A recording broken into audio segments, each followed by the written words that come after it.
Hi everyone. आज हम पढ़ने जा रहे हैं हिंदी व्याकरण बोध, जिसमें हम क्लास 3 का व्याकरण बोध पढ़ रहे हैं। और मैंने आपको इसके कुछ जो पैराग्राफ थे वो डील कर चुके थे। आज मैं आपको पढ़ाने जा रही हूँ व्याकरण। ओके, इसका जो नेक्स्ट पॉइंट है वो है व्याकरण। जिस प्रकार सड़क पर चलने के कुछ नियम होते हैं, लेकिन यदि उन नियमों का पालन ना किया जाए तो दुर्घटना हो जाती है। ठीक है, जैसे कि अपन रोड में चलते हैं, रोड में चलने का एक नियम है ना कि भाई गाड़ी आएगी तो आपको रुक जाना है। रोड अगर आपको क्रॉस करना है तो आप एक बार लेफ़्ट एक बार राइट ऐसे देखते हो, है ना। अगर आप वो नियम फॉलो नहीं करोगे तो क्या होगा, एक्सीडेंट हो जाएगा ना। वैसे ही भाषा को सही ढंग से लिखने बोलने के कुछ नियम होते हैं।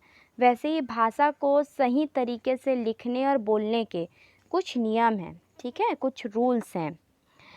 यदि इन नियमों का पालन ना किया जाए तो अर्थ का अनर्थ हो जाता है। अब अगर जैसे रोड के नियम फॉलो नहीं करेंगे तो एक्सीडेंट हो जाएगा।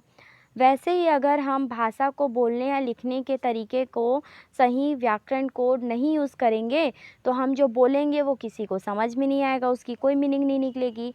हम लिखेंगे वो किसी को समझ में नहीं आएगा, उसकी कोई मीनिंग नहीं निकलेगी। ओके, भाषा के सही नियम का ज्ञान कराने वाली विधि को व्याकरण कहते हैं। जिस विधि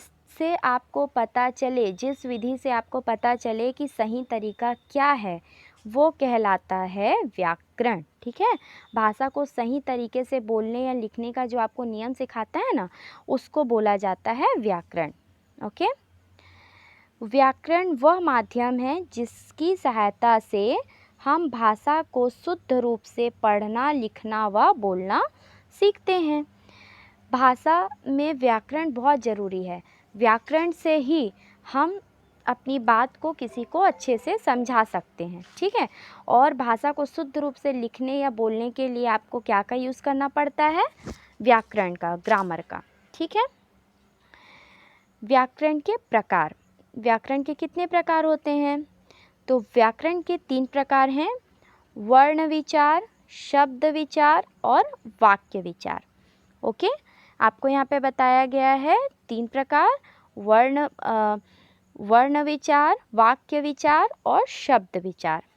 ओके ना। आज हमने पढ़ा कि व्याकरण किसको बोलते हैं, ठीक है, और व्याकरण के प्रकार। समझ में आया आपको?